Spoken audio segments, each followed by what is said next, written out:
I needed that.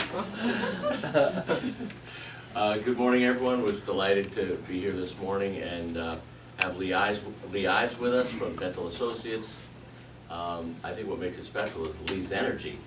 And she told me before she started, she said, I'm a little nervous. I said, watch out for these because they're rough. Tough crowd.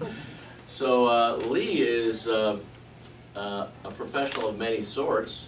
She's got all kinds of things that she's doing, and she does at the top level, really.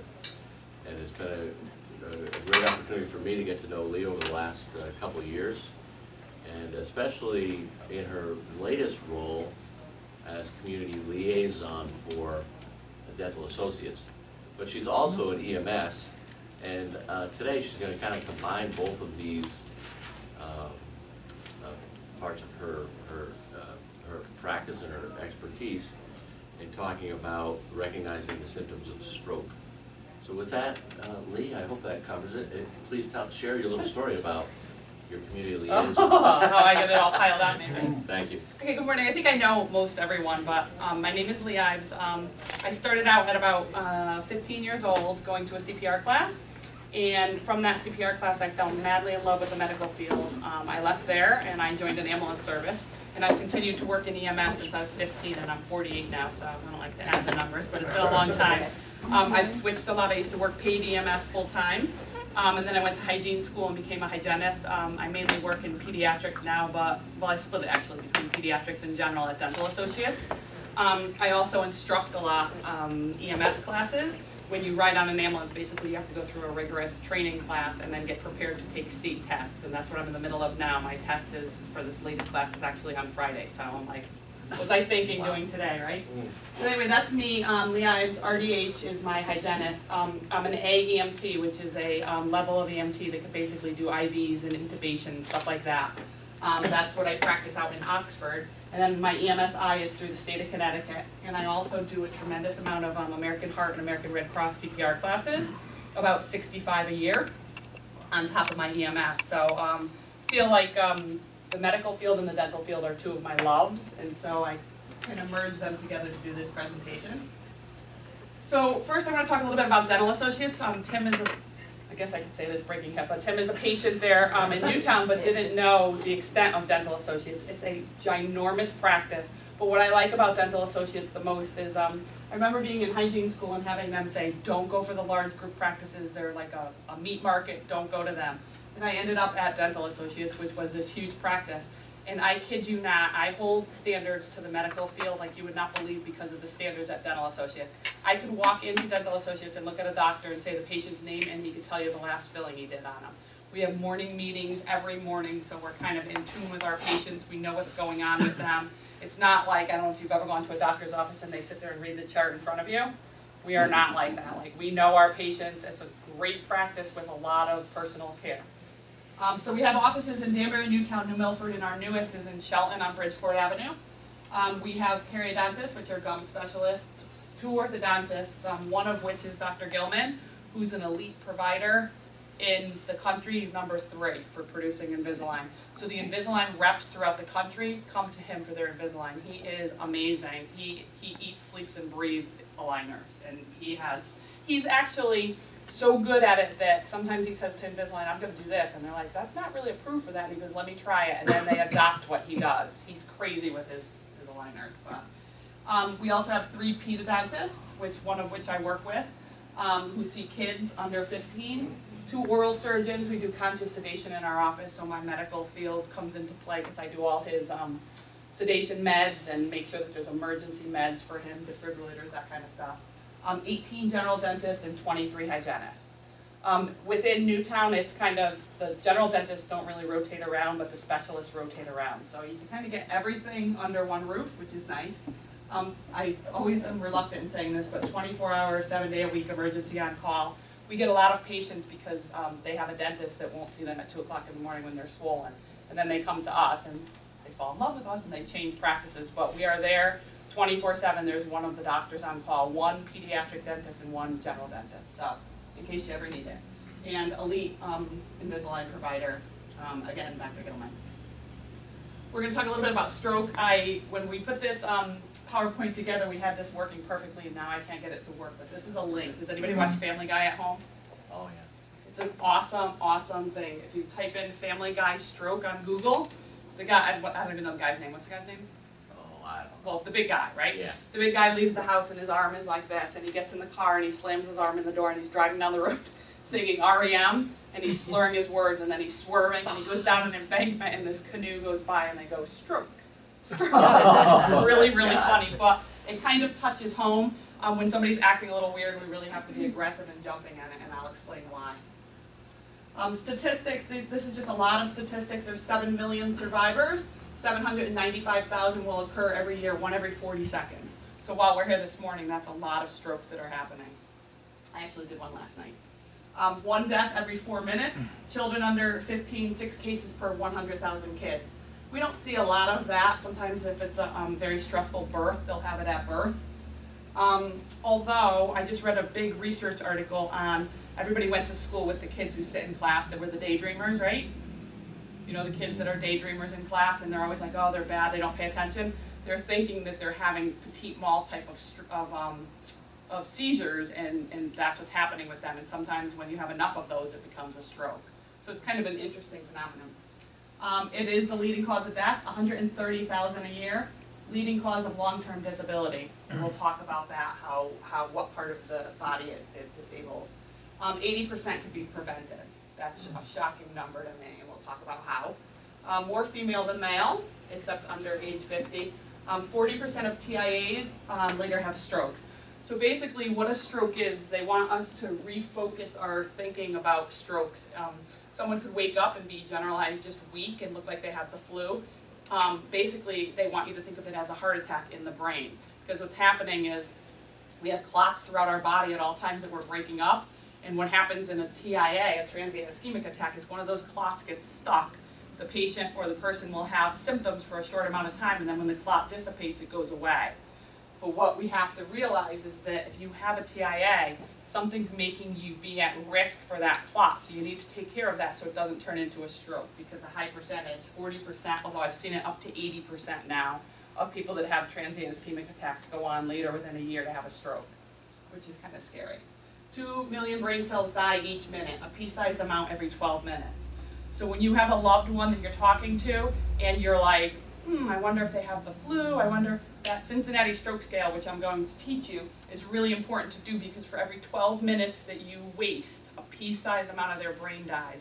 And I always teach people when they're new riding people with me on the ambulance, I say that 12 minutes is either the memory of your grandchild, it's how to walk, it's how to talk, it's your emotions, it's a part of your brain. It's not just meat in there, it's doing something. So you could really, really, really help people if you get them to the hospital quickly. Here we go, brain attack. The blood clot in the artery, which is ischemic. There's 2 types of stroke. If it's ischemic or death, that's 87%, and then 13% is a hemorrhage. So it's sitting there and it builds up so much pressure it bursts. That is not pretty. Blood flow is interrupted, which causes hypoxia or lack of oxygen to the brain, and the brain cells die and it causes brain damage. Once brain cells die, they never come back, so we have to remember that. How a patient is affected depends on where the stroke occurred and how much damage occurs. There was a wonderful, she's gone now, but there was a wonderful stroke coordinator at Waterbury Hospital that loved brains as much as I love the medical field, and she would come with a presentation and show you every part of the brain and exactly what it controlled, and when you let it die, exactly what happened. Kind of hit home. I apologize for my coloring, it's a little off. So how is a stroke patient going to present? They're going to have slurred speech, maybe a headache, dizziness, arm drift. We always, when we're talking about the Cincinnati stroke scale, when we do it, we have them close their eyes and their arm will drift. And a really interesting thing that I think is if their right arm drifts, their bleed, or their stroke is on the left, because when the cranial nerves get to the base of the brain, they swap. They're just lethargic, acting a little weird. This is a big one. Pupils unequal, glassy, or blown. Their pupils get a certain look because when there's death in the brain, it shows up in the pupils. Difficulty seeing, confusion, loss of coordination, inability to understand things. So we use the acronym FAST, F-A-S-T. So the first thing you should do when you have someone who's acting like they have the flu or they're just not acting right is remember the FAST. scale, and I have a card over here on it. So F is for face. Look at them straight on and have them smile. Look at their smile, make sure it's symmetrical. If one side droops, it's positive. Their arms, they're going to close their eyes and hold their arms like this. One will drift. You should have them hold it for about 10 seconds. And then speech, they should say, you can't teach an old dog new tricks. If they could get through that, they're negative if they're able to do it. And time for you is time to call EMS. Time for us is when was that patient seen last normal, because we're going to talk about how there's a 3-hour window where they could get some meds that will help them. So the fast is really important to do. There it is again, face, arm, speech. One positive means that there's a 76% chance that they're having a stroke. So you know what, if you have a loved one that's acting, that's a little bit like over 40, that's acting a little bit abnormal, lethargic, you should definitely start with that stroke scale. I can't stress that enough, because you want to jump on it really quickly because you have 3 hours. We talked about transient ischemic attack. It's basically a temporary stroke. Usually what I tell people is, if you've had a TIA, you can absolutely refuse to go to the hospital tonight, but tomorrow morning you have to go to your doctor and figure out what your risks are that made that clot happen, because it's going to come back and it's probably going to be worse. A really interesting thing that links it to dental is, we talked about the clots going around our body at all times. We have clots going around our body at all times. When you have sleep apnea, I bet you 90% of the people who have it don't know that they have it. And when we do a dental exam, we can tell by the look of their airway and certain things in their mouth. And I refer sleep apnea probably about 30 a month out to an ENT to get evaluated, because if you have sleep apnea undiagnosed, any snorers in here, anybody who's going at night, or anybody who's really tired during the day, or when you go to your dental exam, ask them about it. What's happening is when sleep apnea occurs, every time that you have an apneic moment, which sometimes is like 60 a minute, the blood is it stops flowing momentarily to the heart, and when it starts again, it's a little more clotted, and so those clots are all going through the heart, and so that's why it's going to go to the heart and the brain and cause stroke. Most people with AFib that are in like their 50s, they think 50s, 60s, 70s, they think that most of those AFib people were just undiagnosed sleep apnea, and all those clots over time just caused AFib and a problem with their heart. Here's the link between it. So bleeding gums equals gingivitis or periodontal disease. So a lot of times people forget when they come into my chair, they forget that when they're not flossing and taking good care of their teeth, that it's just bleeding gums and that your mouth really isn't connected to the rest of your body. But what I like to say to people is, if you have a cut on your finger, you slap some Neosporin on with a Band-Aid because you don't want it to get into your blood system, right? The most permeable part is your mouth. So all of that infection in your mouth is going right into your bloodstream. Ooh, switch, sorry. So the statistics show if you floss, you live 7 years longer. That's how tremendous the inflammation is in your mouth. I have this little thing that I use that's really gross. It makes all the mothers like puke when I talk about it, but this is the truth. I say to kids as I'm scooping plaque off their teeth, I say, if I took a Ritz cracker and smudged this on it and handed it to you, would you eat it? And they're like, ooh, it's gross. And I'm like, what have you been doing for 6 months? You've been eating it without the Ritz cracker.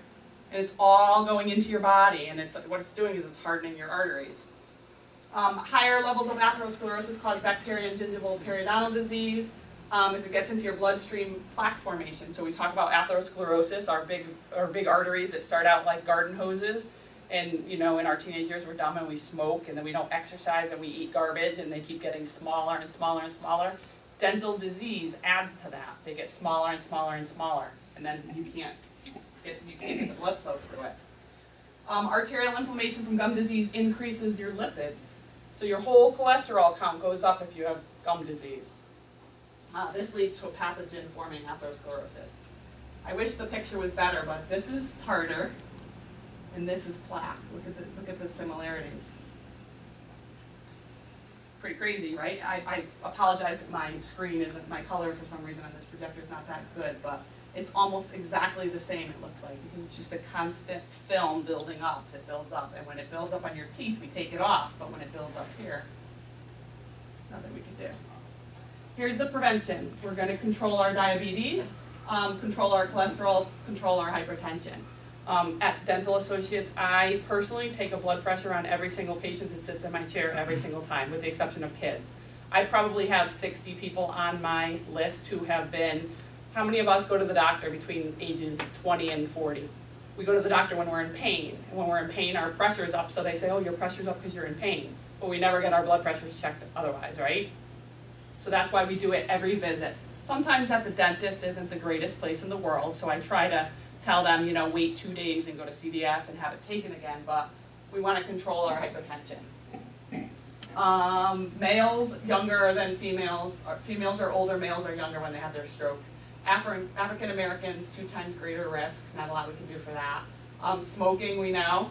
Diet, exercise, control our AFib, limit our alcohol. This isn't a good time this year to talk about it, it's not here, but control circulation problems. Sometimes if you are at high risk, like if you have a stroke, they'll put a screen in you at your femoral arteries. If it's like a clot in your leg, they'll put it at your femoral arteries, and it's like a screen like you have in your sink, and it'll catch the clots, which is kind of cool. But most of the time, you guys know what happens when you go to the doctor and have a stroke. They put you on Plavix, right? Or Belento, or one of the clot buster things. Have regular dental cleanings. That's a little perk for me. Fibromyalgicals. So basically, if that clot is sitting in there and the brain is dying, if we could get them to the hospital within 3 hours of the onset of symptoms, then they give a clot buster, which is called Activase or Plavix, and they give it in large doses, and it basically thins the blood out so much it breaks up the clot. So what you want to do is not waste a lot of time getting to the hospital, because after the 3-hour window, they won't give you the clot buster unless you go to Bridgeport Hospital, because they're under a big pilot program right now. So if a loved one right now was to have a stroke in my family, I'd be heading to Bridgeport Hospital, because you have a bigger window. There's also something called the Mercy Retrieval System. It's kind of cool if you ever have a chance to go online. It's basically this little thing they send in, and it encapsulates the clot and it pulls it out. It's a big robotic type of thing. It's kind of cool. Any questions on stroke? Everybody gonna go get a dental cleaning now? And blood pressures?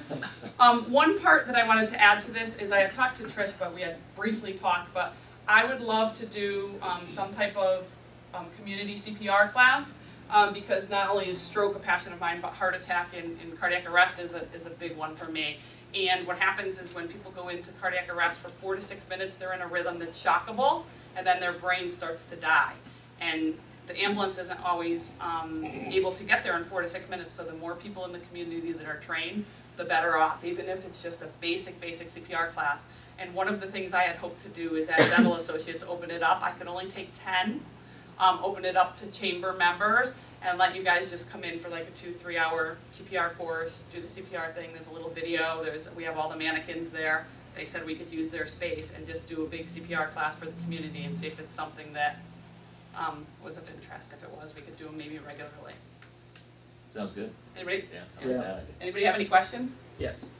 In the CPR class, do you do the Heimlich maneuver or no? You do the Heimlich maneuver. That's really good for you too. And if Yeah. you ever Well, wanted someone was choking the other day. if you ever wanted to do something here with your staff, I would absolutely be willing to do it. Maybe after the holidays, because I'm a little crazy now. But I would absolutely come in and do a quick hour thing on the Heimlich and everything for you. I could do something like that. That'd be great. Did you save them? Are they dead in a back room? I'm just kidding. Actually, it was really fun. It was, I mean, not funny, but it was I fun. know. I have black. It was this little frail old man that came in, you know, with a cane, walking really, you know, he looked so frail, and he was with his son, who was my age probably, and all of a sudden he starts choking. So the son takes him, puts him in a Heimlich, and is thrashing him around, like flailing him, and I was like, oh my God, he's gonna break all his ribs, and you know, and he was fine. Yeah. Which, you know, when you talk about older people, when you do the Heimlich, you don't typically break their ribs, but when you do CPR, you pretty much anticipate that you're going to break their ribs, and that's why you want your technique to be good, so you don't send them through the lungs. But I know kids, when you do Heimlich on the kids, they are so pliable that you barely ever break their ribs. But we just had a 7-year-old patient of ours eating a hot dog, and his mother was a CNA, so somebody well-trained just had her CPR, and he started to choke, and their airways are so small. They say that a child's airway is about the size of a straw. So anytime that something clogs that, it inflames really quickly and blocks off. And she Heimlicked him, couldn't do it. He aspirated. They ended up taking him to Danbury Hospital, flying him to Yale, and he died. He aspirated to death on a hot dog, probably about 2 months ago. So it's one of those things, you got to jump on it really quick, because if you don't, But I could definitely come here and do something for your Yeah, whole that'd be- staff, because that's not a bad idea. And something else I see, statistics at 30 days after a CPR class, your skills start to go, and at 90 days, they're gone if you don't use it. So I'm really big about ordering American Heart posters and throwing them up in a place that your staff is always looking, like a kitchen or a, obviously you wouldn't want them out here, but maybe like in the kitchen so that they're looking at, them at all times, because it kind of reinforces. Plus, it's funny because now you should be thinking to yourself, wait, do I have any CPR masks here? Because I do not want to be doing mouth to mouth. So that's another, $10 thing that you don't think about, but it's important to have. Okay. So, any other questions? All right, here's the exciting part. Does everybody have a business card on them? If you give me your business card, Dental Associates let me raffle off a $475 tooth bleaching to you guys this morning. Nice.